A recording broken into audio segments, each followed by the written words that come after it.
I've seen a lot of change, been through a lot of pain. Some things are not the same as they were a year ago.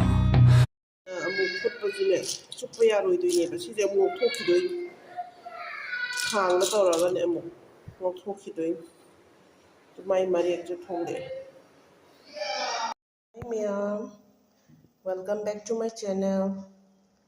Langwan Mommy Life ta yang biriba mayam hamba mata da kurum jeri ngasi se tharoi thongba ne tharoi jitu si je kano loi tawre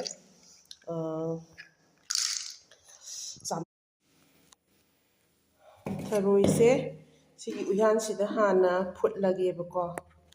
tharoi se hana phutlage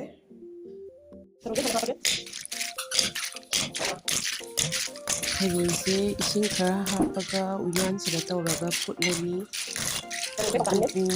tharoi se ai punchigi ahamba kappaneba ai yumdasu yam thangeba ipamda luhondringaida adugi ai amukta budi kaktariba handakna ahamba ne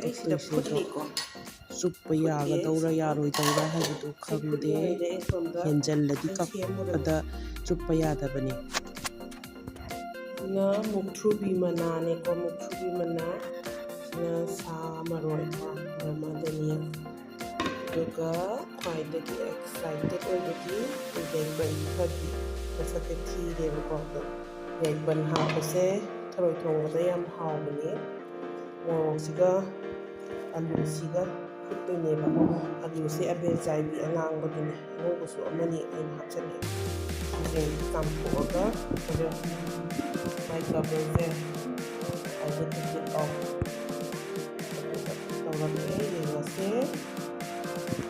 mukchu pisi am pijabani ai alu abe jaibi se maje anira chame adu juga ma maku se haren putpa loiraga oina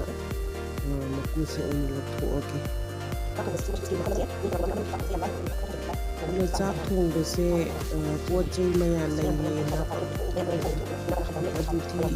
how haibadi maya lairaga su thongba hintraga dine how doye ba dine maya si lairaga su karam kanda kari thakani poltani haibase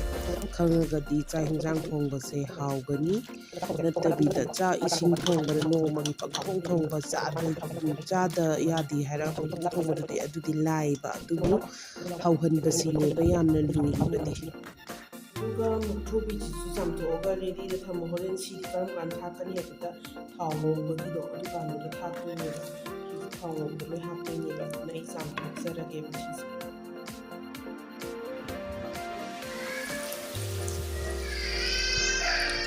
Sino tharoi mai hu situ ma oira doi ne ko put krake amu put pa jine suppa yaro doi ne si je mu thokki doi hang la tawra ga ne mu thokki doi mai mari ku thongde oi thongba se procedure sang bane tu sida mu thokka doi ne ko saki put la ba tharoi do Sige put la ba tharoi ja amu thokka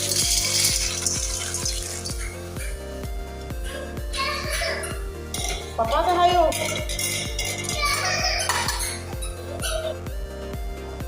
Sige thum je khra happy ni ka Chak thongba de chak thongai da haji phone amuk kano taw pala en loi sanaba thaba amuk taw pa amuk taw sige thum jina haw ta taw da nungai haw pa ni tharoi de pati onde le pangji ma mulle ta ini ba ma hiyaw tu ba haw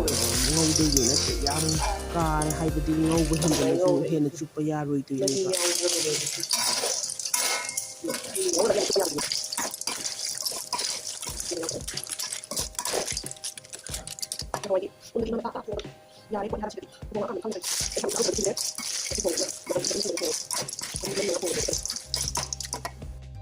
Sida semaga leijare hello leire awa phadibom manamusinaba kenodu nakupi kitang hape sing leire chanam leire mutrubi leire tespata leire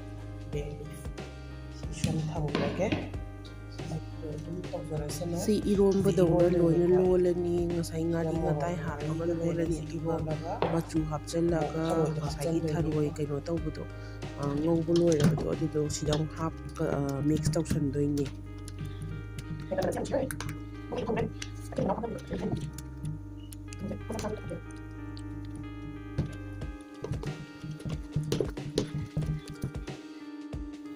ngasai irombadudana kanose hapchallebako haldi hapkhare. I have add some haldi aduga si tharoi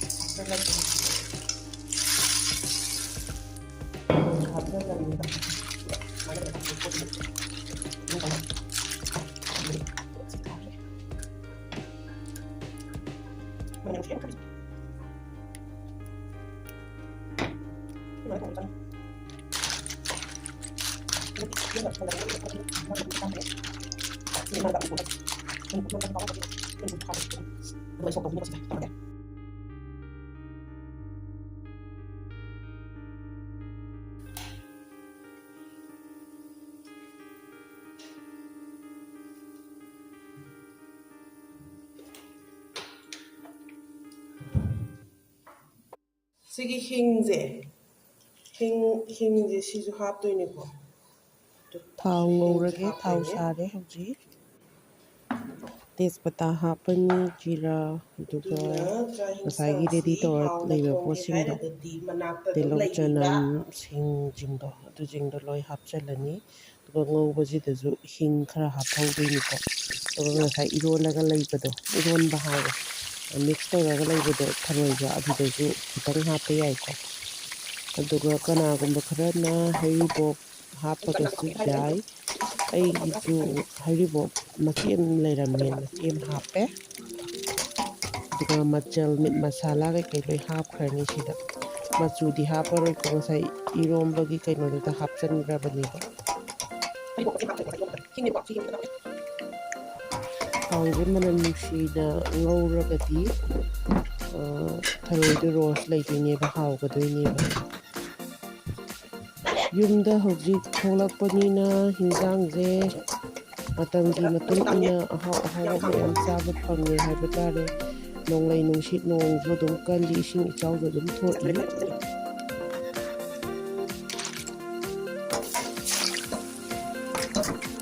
sizin da hapchalle ko hapchalle matungda mahi do yenga hapkhani duga sohalani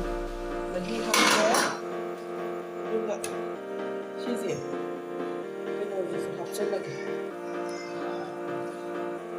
loire mama mang masak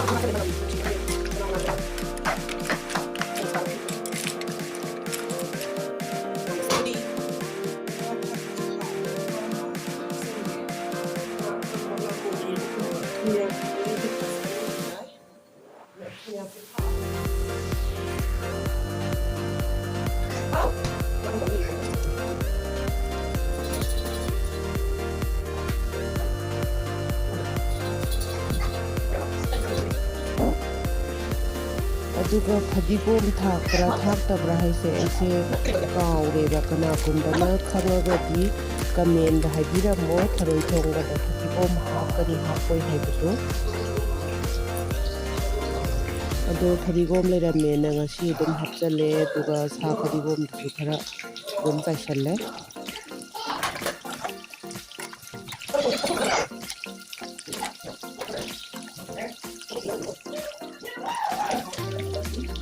loishalle hoji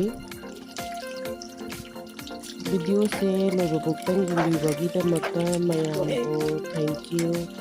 aduga sigi procedure sida palaga thongbiyo haubani yamna kakpa haitabagi chupadi khara yagidre aidu kakpa da punsigi ahamba ohibagi ina ready oire hoji baul da hapchodagi manung yam mun oire